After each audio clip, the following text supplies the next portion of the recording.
Hey, soccer fans, this is Nick for Sons of a Pitch Soccer Central. Nick as Joliet, Jake, Blues on this fine Halloween evening. I know I set the timer for a little later in the night to make sure everyone could have enough time to partake in the Halloween festivities, but whoo, man, I am sugar crashing right now. So I wanted to make sure that I put out an episode for you before I just went down for the night after partaking of many Three Musketeers and Milky Ways, by far my favorite. But anyway, in tonight's episode, we are going to discuss MLS Cup. We have the team set. We have LAFC from the West, and we have Philadelphia Union from the East. The two teams that I've wanted to see since about the midpoint of the season, the two best teams throughout the course of the season. We finally, after many years of upsets in the playoff, get the 1-2 matchup, the two top seeds. It's kind of an incredible thing. LAFC have the opportunity to go for the double, the Shield and MLS Cup double, not a US Open double. So this is pretty big for both of these teams. But we're going to look at their conference final matchups. And then in the second half, we're going to look at some of the other news around the league. Despite the MLS Cup being the focus, we have some news that you're going to want to hear. But before all that, as we always do, let's hear that intro.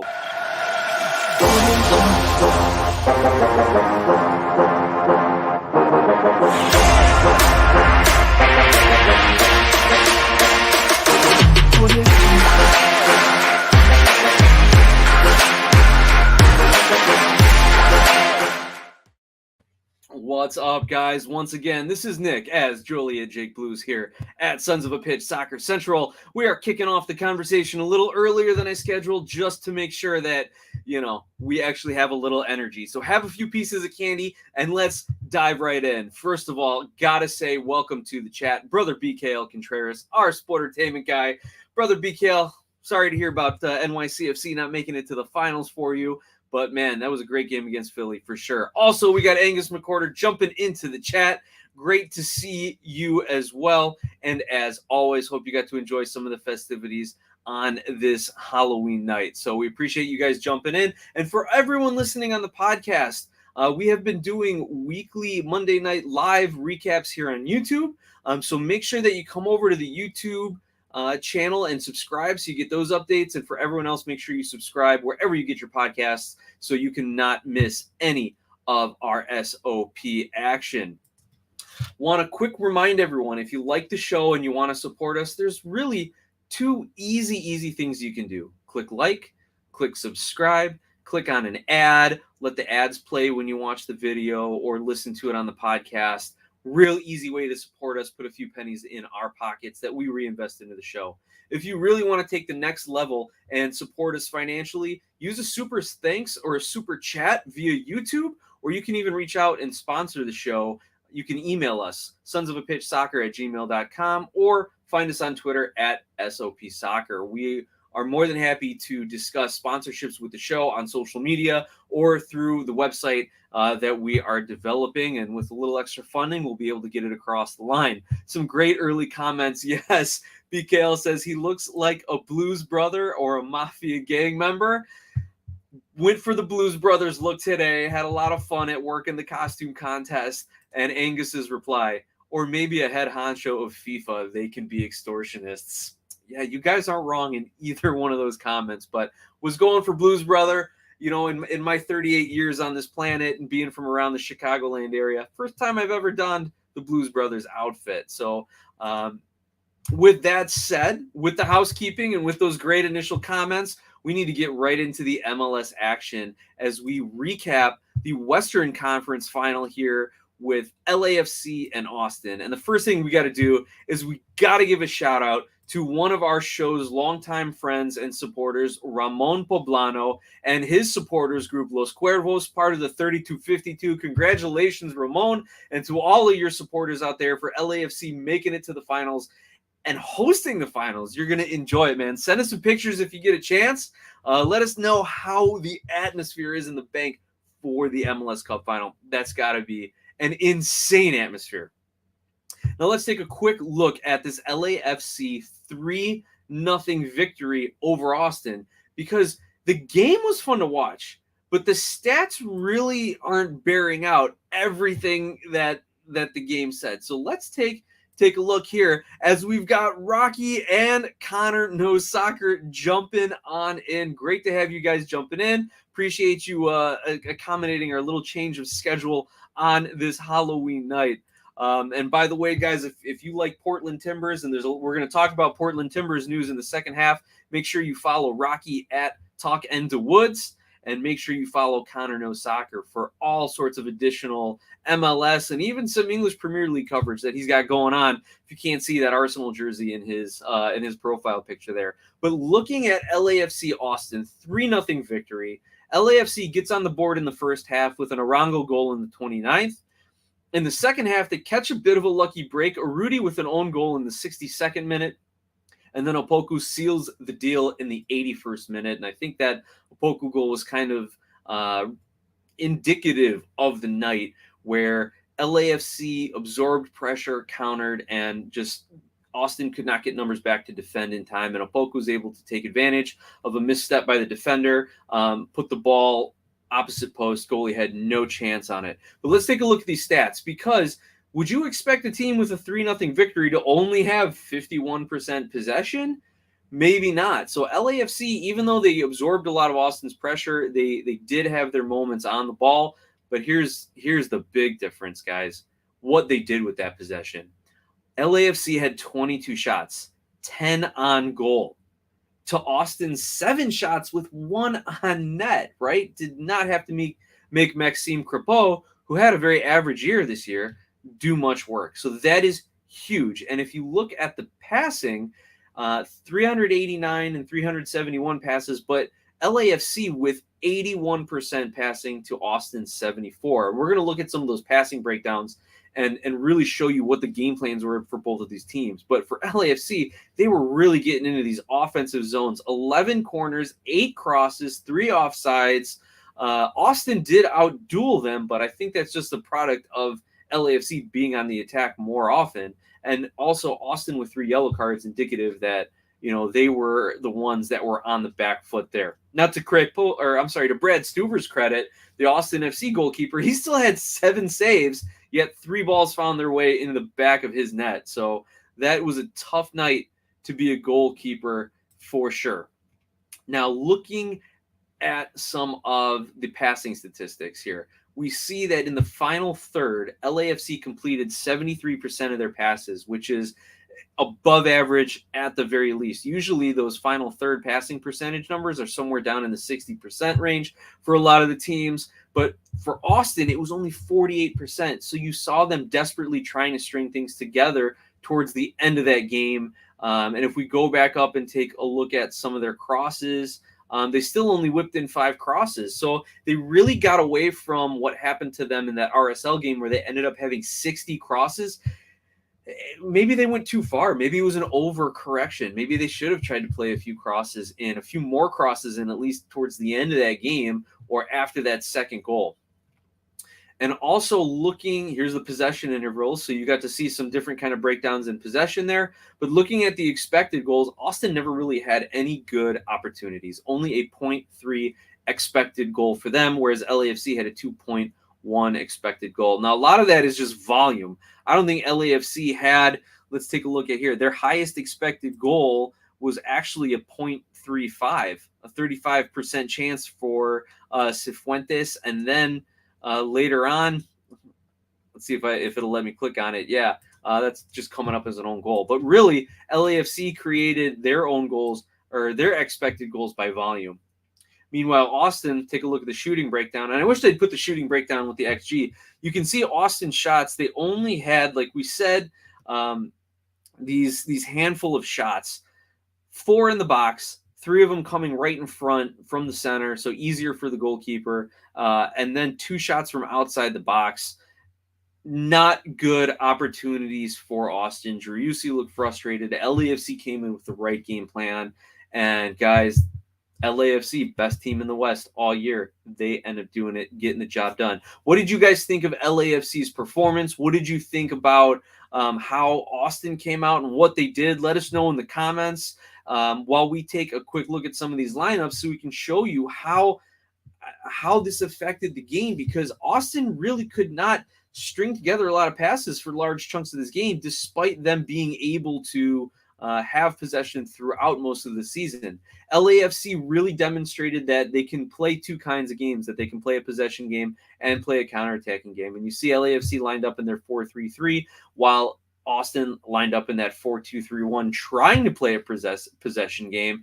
But when you got Ilie in the center mid for LAFC playing that D-mid role, when you got Kellen Acosta all fired up, especially towards the end of that second half, getting in some of the Austin players' faces, just chirping, killing off time at the end, it's going to be a very, very steep uphill battle for sure. And hey, we got a comment here from brother BKL, says, when Austin keep passing from the first half, 25% long ball and 0% crosses, it was too much sloppy from the first half to the second half. Yes, brother BKL, you're right. When they had those spells of possession in the first half, they couldn't do anything with it, couldn't get quality chances. And then in the second half, they were unable to play solid ball. It was all sloppy.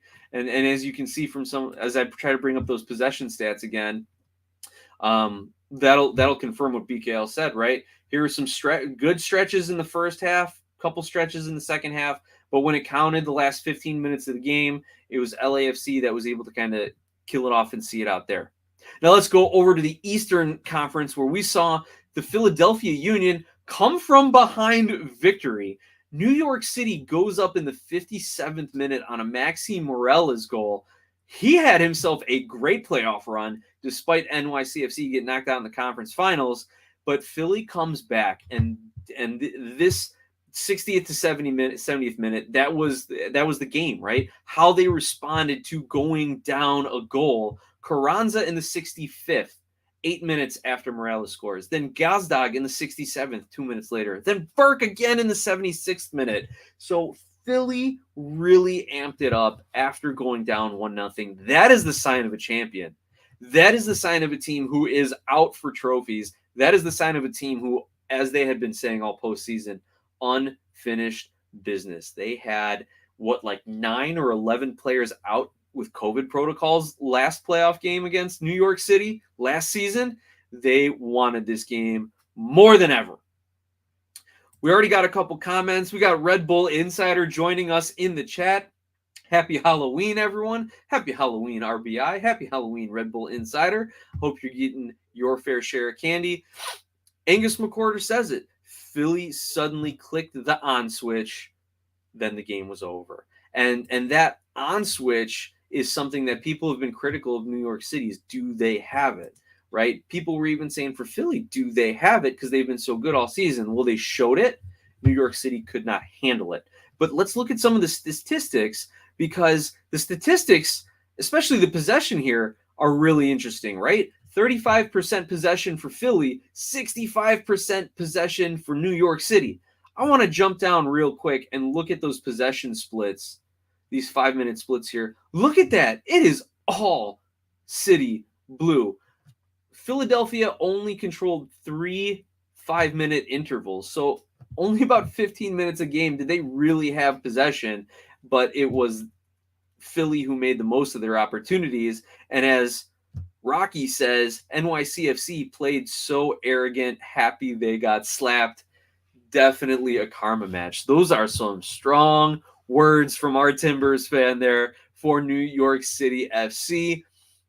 NYCFC, I don't blame them for having a little bit of swagger, being the defending Cup champs, being as they beat Philly in the playoffs last season, being as they have been on a good run. But there is a fine line between swagger, confidence, and cockiness. And you called it right.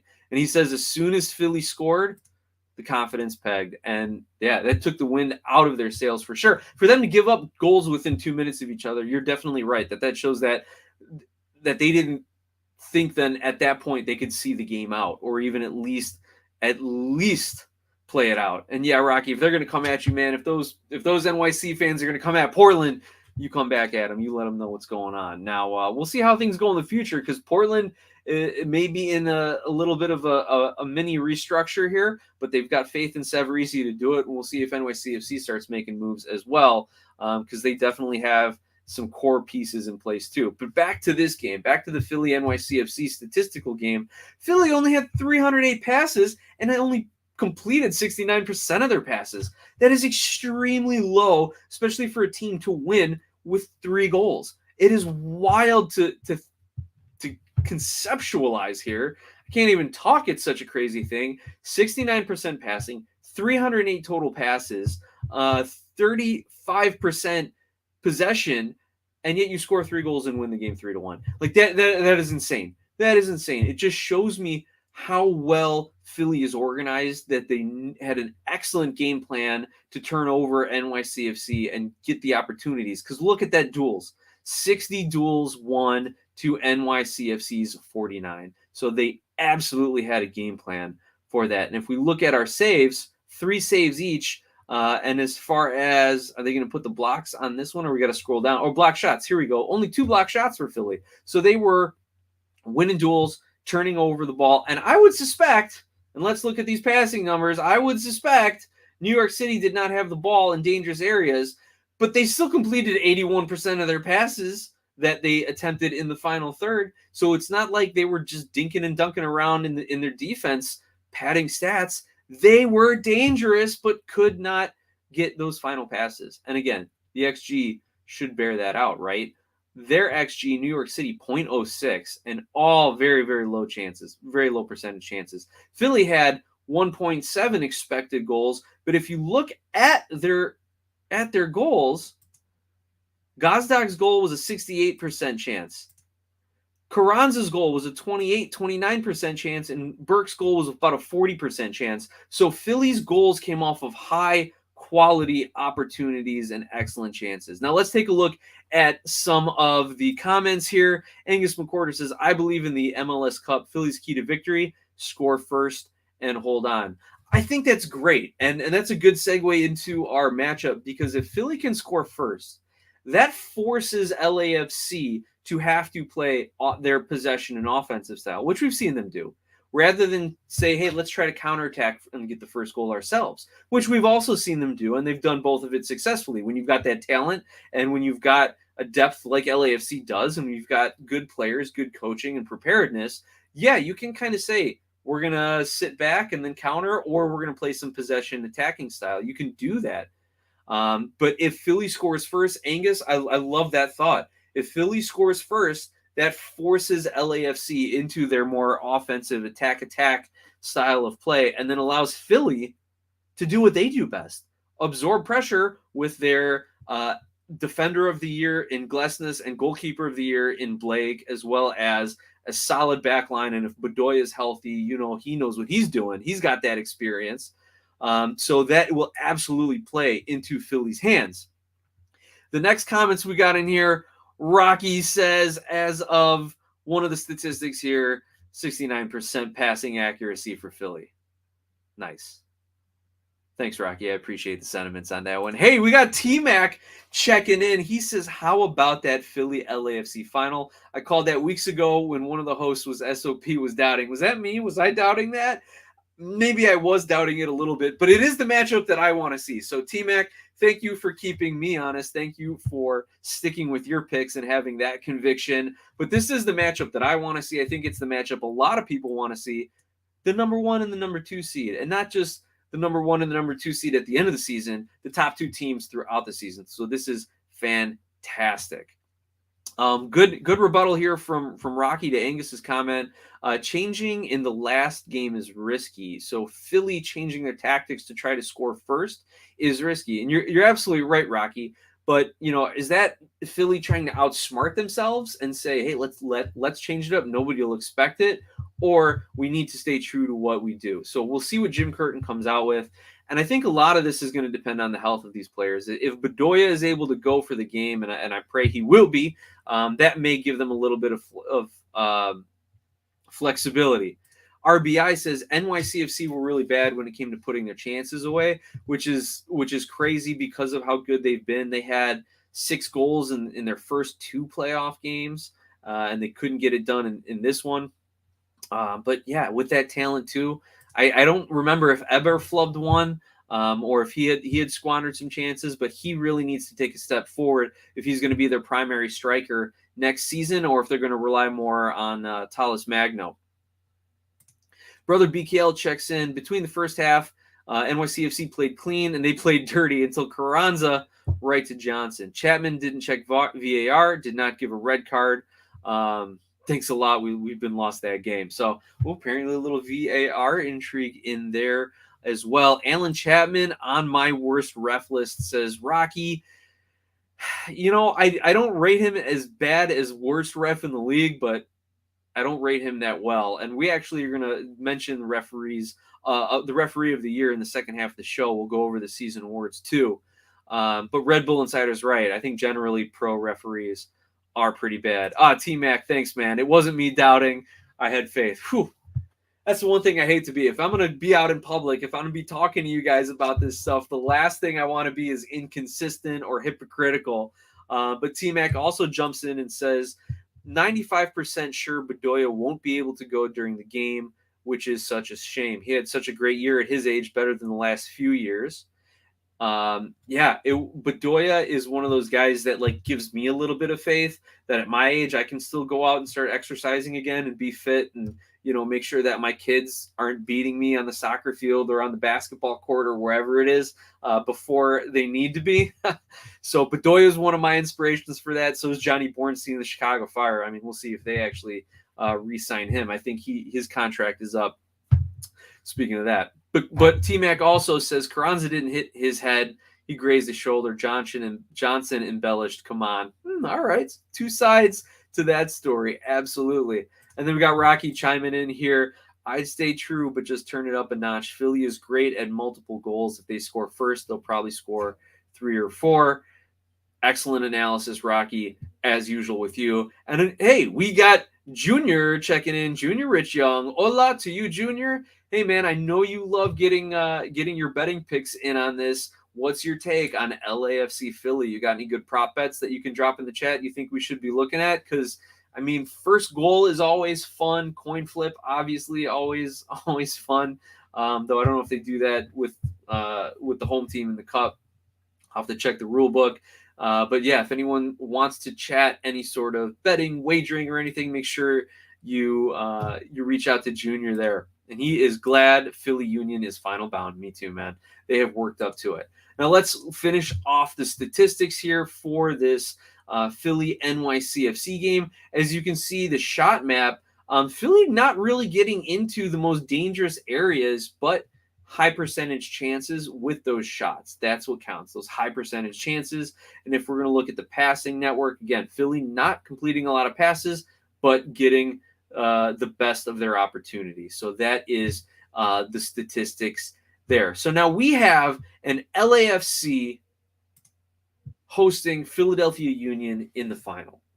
This is what we wanted to see. You're going to have the best players in the league at LAFC and Philly going head to head. You have 2 excellent coaches. You've got Jim Curtin, who's been doing it for a while in Philly, proving everyone wrong, winning a supporter shield a couple of years back during the pandemic season, so people still doubted him at that point. He had been coaching for his job.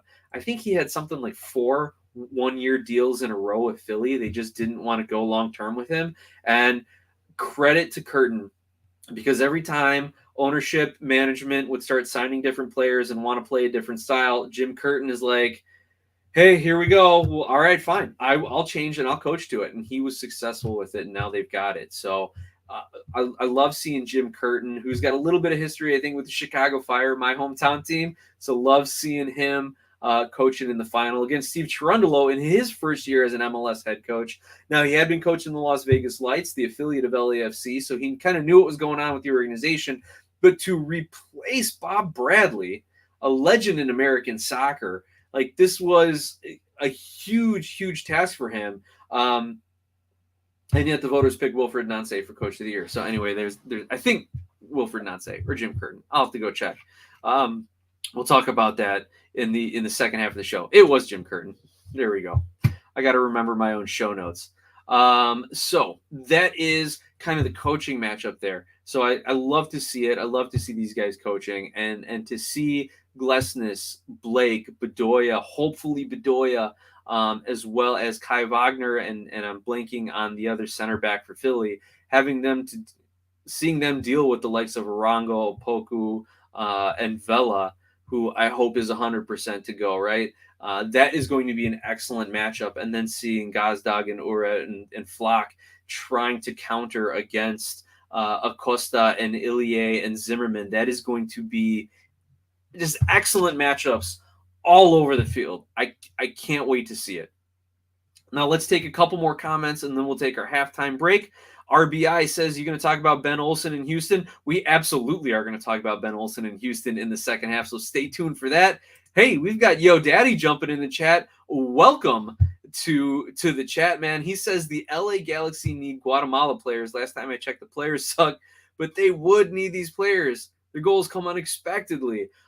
You know what's funny talking about I'm sorry, I'm mixing up Guatemala with El Salvador's coach Hugo Perez, who's been linked to some jobs. But is there any particular Guatemala player that you can think of that would be a good fit for the Galaxy or for MLS? I love that we're seeing a lot of these Central American players jump in to MLS and USL, and that MLS is not just developing the next generation of American talent through our academy systems, and through these teams and through MLS Next Pro, but also helping the development of CONCACAF have some really good players. And that's why you see some of those upsets in the World Cup. It's kind of funny if you think about it. Some of the U.S. struggles come at the hands of guys who've developed in MLS and USL. But anyway, yeah, Yo Daddy, let us know if there's a Guatemalan player that you think is great. And he says, keep the good content. Thank you so much for the compliment. Junior says, I like the fact that Philly's number one goalkeeper is Jamaican, my country. All right, man. I didn't realize you were Jamaican. That's awesome, Junior. Yes, and Blake has been playing lights out, goalkeeper of the year. And then finally, Rocky says, I have some great news when we go back to the Timbers. Don't let me forget. I've got the headline about Savarese in my second half notes we are going to talk about. I won't let you forget about that. But for now, everyone, we're going to take our halftime break. So go ahead, hurry up. We'll be off the air for about 30 seconds here, so you can get yourself a nice glass of Skira Icelandic spring water. And if you don't, get out to your local 7-Eleven so you can grab the drink from our sponsor. I also want to let you know, if you're on the podcast side, John Donovan, our good friend, longtime supporter of the show, no fire clips this week as the fire season ended right before the playoffs came out, obviously, not making it there. So we will hopefully have him back either in the offseason to talk about a few fire news and updates, or next season once again when the fires start up. But we're going to take a 30-second halftime break, and we will see you on the other side, everybody.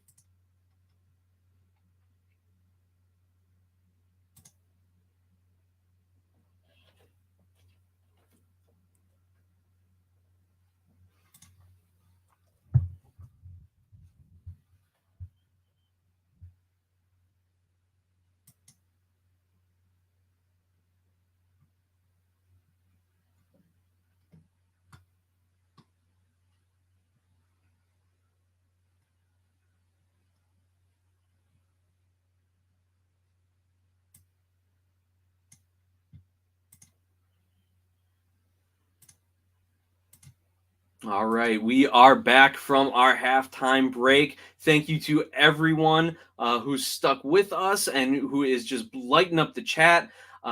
Thank you especially to Skira Icelandic Spring Water and our good friend John Donovan, who is able to set up that sponsorship for us. Guys, go out, get yourself a bottle of Skira Icelandic Spring Water. I was in Iceland on vacation a couple weeks ago, and if you go back and watch the second half of our last weekly recap, I tell you a little bit about my time looking at EPL games in London, a trip to Iceland. Like, their tap water is our mineral water. Like, that is how good the water is in Iceland. Like, the hotel encouraged me to drink from the tap. That's how good their water is. And that is the water that Skira is bringing to the United States and being distributed at the 7-Eleven. So make sure you guys go get a bottle, check it out, pH balanced, do you right, for sure. Thank you, Yo Daddy, for referencing me to Antonio Lopez, to Chucho Lopez here, who has been playing. Well, this is the. He's from Mexico, but represents the Guatemalan national team. So this is a guy to look out for, MLS fans. Let your clubs know. He's 25 years old, represents Guatemala. He plays for Club America, but has been on loan in 2020. 14 appearances already for the defensive midfielder here for the Guatemalan national team. So he could really take a step forward, getting signed by a MLS team. So thanks for referencing that. That is a great name to keep an eye on. And he also says Oscar Santis is another great midfielder. Guatemala, man, looks like they are on the up. But anyway, let's get into some of the other news that we wanted to talk about. Some things from last week. First of all, Houston. Houston is close, if they haven't officially announced, to signing Ben Olsen, the former DC United player and coach, as their new head coach. Please leave your comments in the chat while I rant for a minute here, because I think this is a terrible, terrible move. And I have nothing against Ben Olsen, and I think he's a good coach. I think he's kind of a player's coach, good locker room guy, knows the league. And I think that's what separated him, is that he is someone with MLS experience. But I don't think this makes sense for Houston, because is Ben Olsen the kind of coach that is going to come into a scenario where you've got a couple DPs already locked up, like Hector Herrera from Mexico, the Mexican national team star?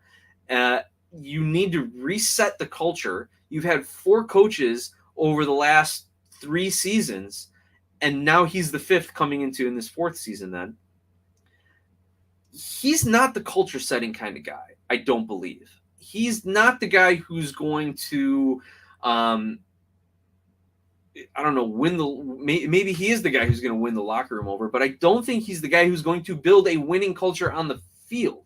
And that's what it's got to translate to. So I really don't like this move. And look at his record with DC. He had the worst record in MLS history with DC, but oddly enough, that same season won the U.S. Open Cup and then also made an Eastern Conference Final. So for a guy who has coached as long as he did with DC United, I don't think he's the right man to come in and stabilize a Houston club.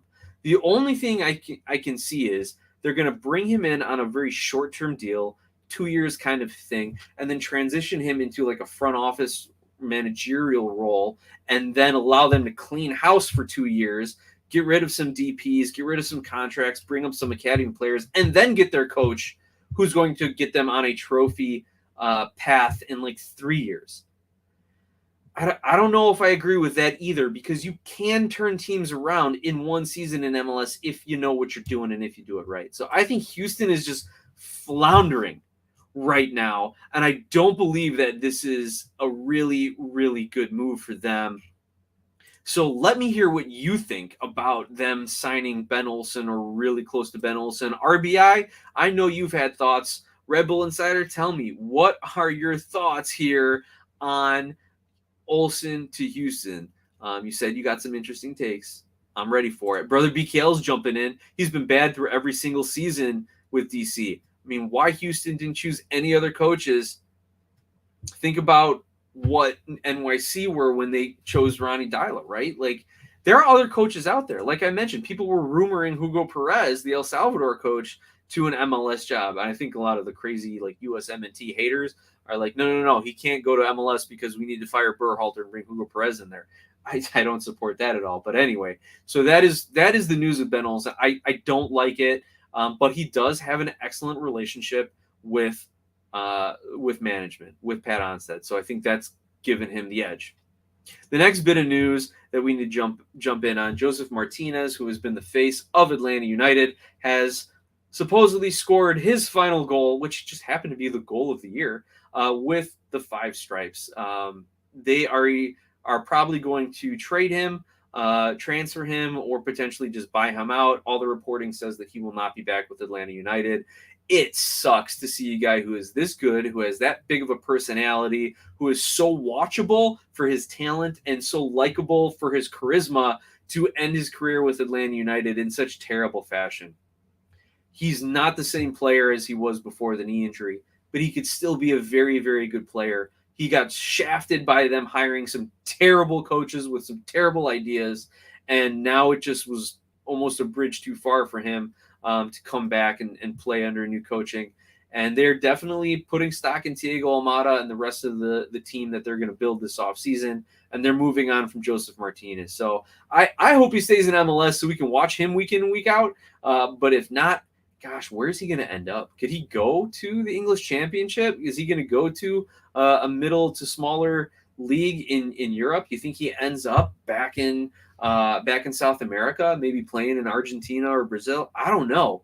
I haven't heard any reporting to that or rumors to that effect, but I hope selfishly he stays in MLS. And brother BKL even says, I smell a trade through MLS. Or he hears transfers to Venezuela or La Liga. Oh, might not be a bad move to go to maybe a middle tier team in La Liga. So that would be interesting. Yo, Daddy, you hit it right on the head, man. We are transitioning to MLS changing the playoff bracket for next season. This was another thing I wanted to mention. There is a lot of reporting out there. It was reported and verified by The Athletic that MLS, instead of going from 7 playoff teams, single elimination, first seed bye, what we had this year, maybe expanding it to 8 teams, single elimination games.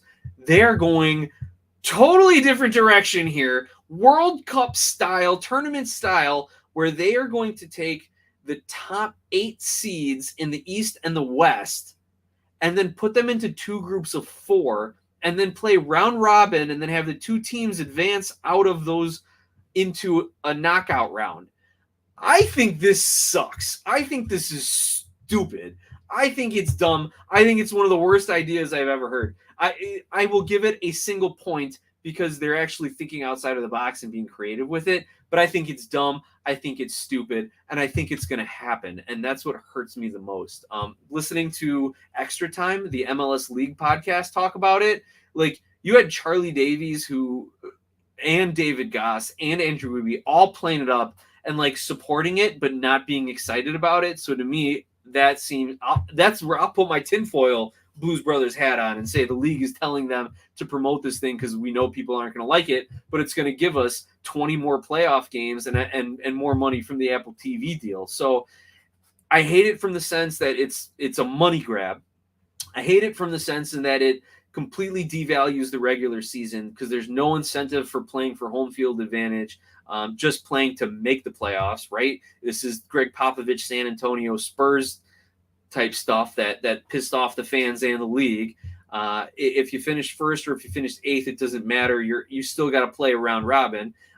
Supposedly they're saying that if you are the first seed, then you host the other 3 teams. And if you're the 4th seed in the group, then you're going to have to travel to the other teams. Maybe that gets worked out. So there is some incentive, but I don't think it's good. Rocky's right. This is basically MLS's back style. And I think that influenced it, right? The MLS's back tournament was so popular and successful that they're like, oh, cool, maybe we should do this for the playoffs. But they're forgetting the fact that the MLS's back tournament happened after the pandemic where we didn't have soccer for over a year in any kind of sort or fashion. And we didn't have professional sports in the United States. Like that's why it was so successful. We had pro sports back, we had our soccer back, and we had a tournament. It was wonderful.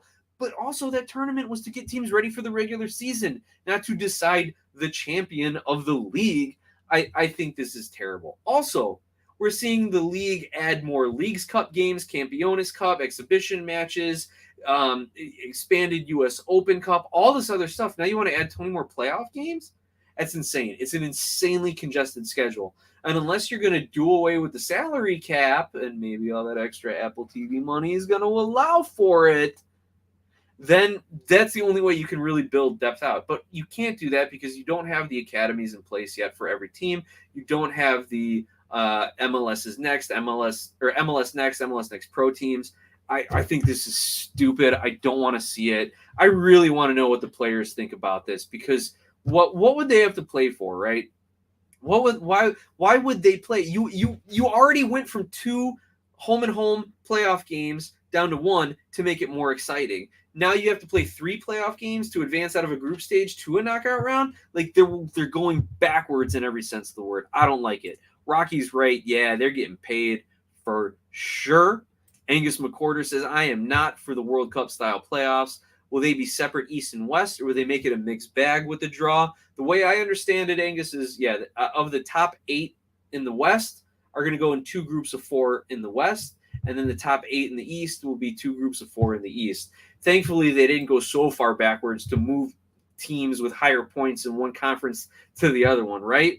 And then Brother BKL even adds, plus CONCACAF Champions League 2024 new format is launching. You're right. That's even more games. They're bringing in more qualifying for Canadian Premier League, Central American teams, couple extra MLS teams even. Like, I am completely against it. We need to move on. We need to get to the next topic here. Rocky, this is it, man. You're up. Portland Timbers have extended Gio Savarese through 2025 with a club option in 2026. Head coach Giovanni Savarese, American soccer, I don't know if I want to call him an American soccer legend yet, but someone who's been very influential in American soccer, coaching the Timbers for 5 seasons, coaching the New York Cosmos prior to that, playing in MLS and NASL, and I think even some indoor leagues maybe. Savarese gets a contract extension through 2025 with an additional 1-year club option.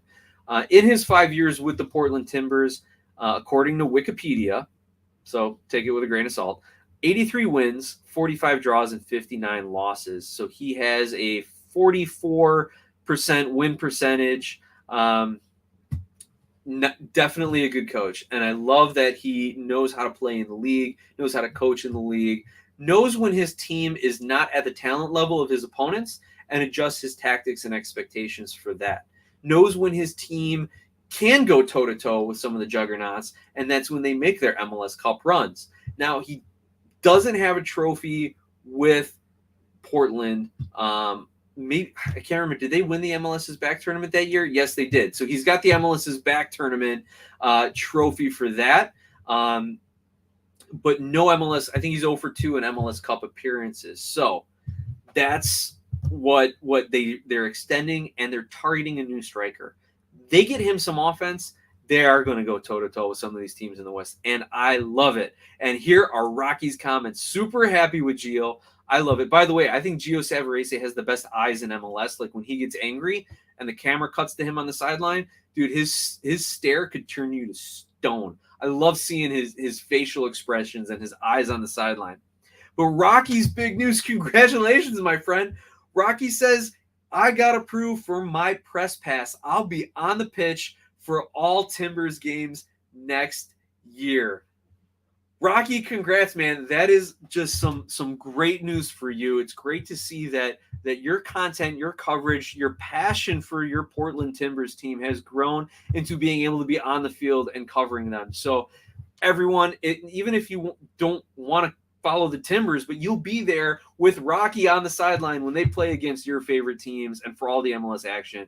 Rocky, congrats, man. Next stop, Apple TV. They're interviewing over 400 people for the new broadcast spots, so get in on that. Next stop, Apple TV, man. So congratulations, and thank you for confirming. Gio with the Timbers that won the MLS's back and 2 Western Conferences, as well as a Cascadia Cup. So a very, very respectable career, but still looking for the big hardware, right? U.S. Open Cup, MLS Cup, Supporter Shield. Needs it. All right. We got a lot of congrats coming in for Rocky here. Leave your comments in the chat. Make sure that you follow at TalkNDaWoods on all your social media platforms. Look out for Rocky there. Great news, my friend. Great news. You're going to make Mike real jealous. He's been slacking on his Canadian men's national team press pass. Next little bit of news, and here let me bring up the headline here on the screen.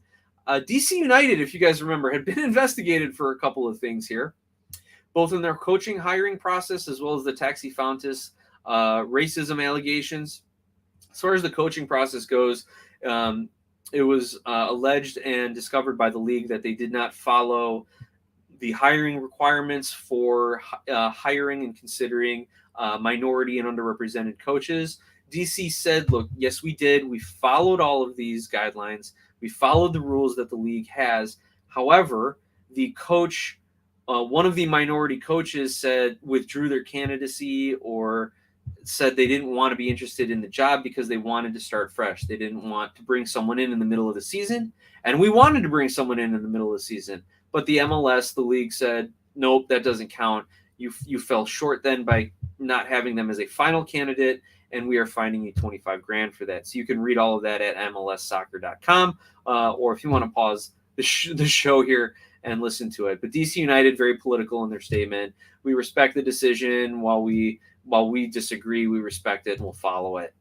The other big news, Taxi Fountas, if you recall, was alleged to have uttered racist statements against Inter Miami defender Aime Mabika in the last time that they played. Here's what's interesting about the league's findings and report here, right? The league found the allegations by Inter Miami to be credible.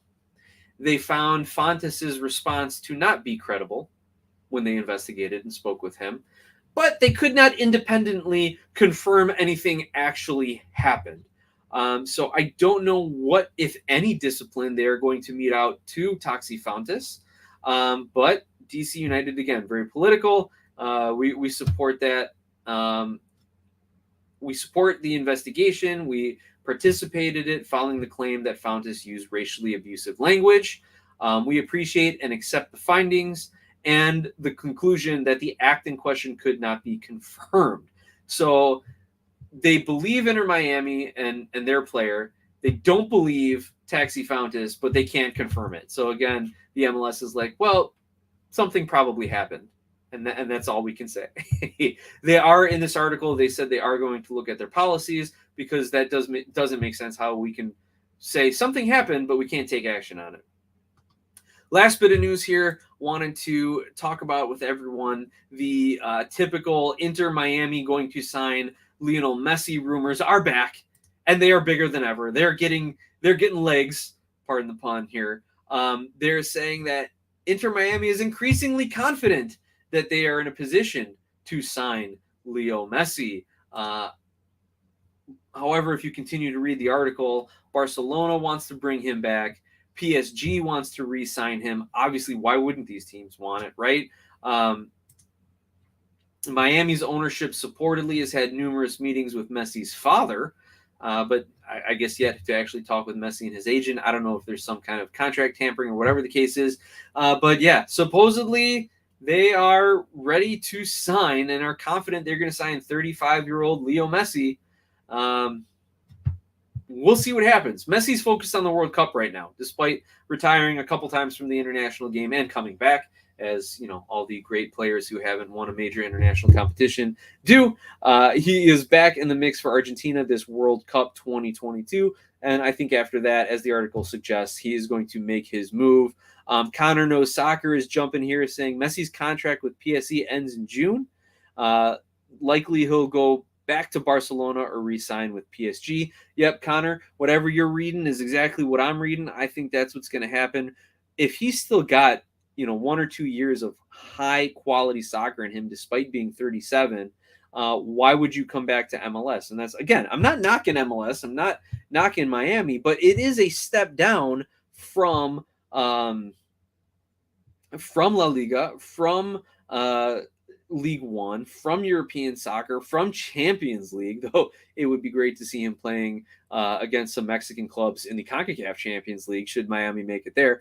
That would be great. But I really don't see this happening at all. And because it's been a rumor for the last 2 years, ever since Inter Miami had a franchise, I just can't give it any sort of credit until he actually inks it.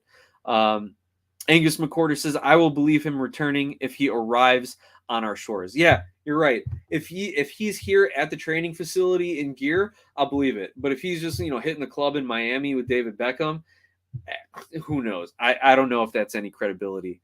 One final thought. We're going to jump in here. Yo Daddy says, your thought on the Weston McKennie injury. I actually have not read up on it. I'm just trying to Google a couple articles. Connor, thank you for jumping in saying that he is day to day. I'm trying to see here, a thigh injury. He's not expected to miss the Champions League game against PSG. So that is good news. Thigh injury. That could be a lot of different things, right? It could be a real bad bruise. It could be something down to the bone. It could be pulled muscle. I don't know. Again, I'm not a medical expert, and I'm not trying. I'm trying to read the tea leaves here, so to say. But man, I just hope he is 100% for the World Cup, because the U.S. has talent, but they have talent 1 through 11. I'm really nervous about 12 through the rest of that roster. That's where we really need to fill out before the 2026 World Cup, is to get that depth to be super competitive then.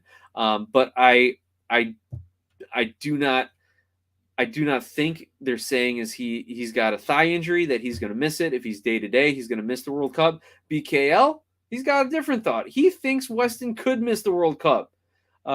So, Yo Daddy, I hope that Juventus' medical team, look, they're playing in Champions League. They want to get him back fit to help Champions League, as well as to help them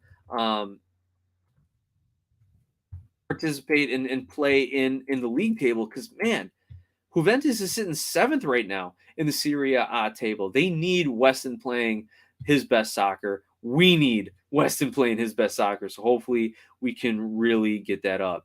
Connor Knows Soccer says thigh injuries are tricky. I think if Greg calls him in and he goes 90, let him do it. But if he starts and plays 45 and comes off, I don't know, man. That'll be tough.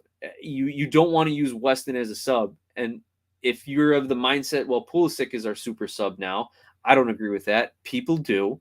That now you've got your 2 best players coming off the bench.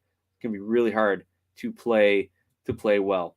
Now, I'm going to give Rocky the final thought here, just as a congratulations present to him for getting his Portland Timbers press pass. Rocky says, I'm 100% sure some of these DP players are receiving money under the table. This is in reference to our Messi coming to MLS conversation.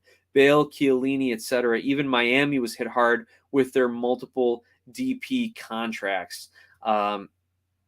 Whether they're receiving it under the table or not, they are definitely, I would say the clubs and the league are definitely giving them additional deals, promoting them for sponsorships, for extra promotions, getting them in commercials, TV spots, movie appearances, whatever the case may be. Like, the league is definitely helping them out with that, and that's probably not being publicized. Or their franchises are definitely helping them out with that, right? And that's not being as publicized. Probably a lot of I'm not going to call it hush-hush agreements. I can't think of the phrase right now. Non-disclosure agreements. There it is. Can't talk about it, right? But you better believe that these guys are coming to MLS. They're getting their contracts with the team, and they're getting their contracts with the league, I should say. They absolutely are getting tons more sponsorship deals, other things. I don't know if there's cuts of jersey sales. Like, if I'm Messi, give me 1% of jersey sales in MLS. Work that into my contract, right? If they can get away with it. So that is my final thought. That is Rocky's final thought. Check the chat. Check Twitter. Check everything going on for the latest on all of the news around the league. I want to thank each and every one of you for sticking with us here throughout our, we're pushing an hour-long conversation, man. And I was getting tired. I was having a sugar crash. You guys rejuvenated me. That's what we do here with SOP Soccer, right? Love it. A couple of quick programming updates before we wrap up. Support the show. Click an ad. Send a super chat or super thanks. Remember, go look at goals.tv, GOLZ.tv. They are aggregating soccer content from a lot of YouTube soccer creators and podcasters. So check that out. Enjoy MLS Cup coming up. Like, subscribe, share the link, share the channel, get some subscribers. Tell your fans, tell your family, tell everyone about us. We need to get up to that 7,000 subscriber mark. That is our next big milestone that we're going to have. We've plateaued right around 6,200. Let's get up to 7,000. We can do it with your help. I do want to remind everyone, after MLS Cup, we are going to have a modified schedule. We will be doing less of these kind of live chats, these weekly chats. We'll be doing some more YouTube shorts and videos. We'll be developing the website, doing some writing. Mike is going to start doing some more kind of watch-alongs for other various leagues and things, international stuff, World Cup coverage. As you all know, it's been a crazy year personally for Mike and myself, with Mike losing both of his parents, as well as just having a family of 6, and with myself losing my mother during last winter, almost a year ago, and then having my family of 5 to support, and starting a new job all within the last year. So we kind of need to take some time and have our off season as well, and refocus on our families.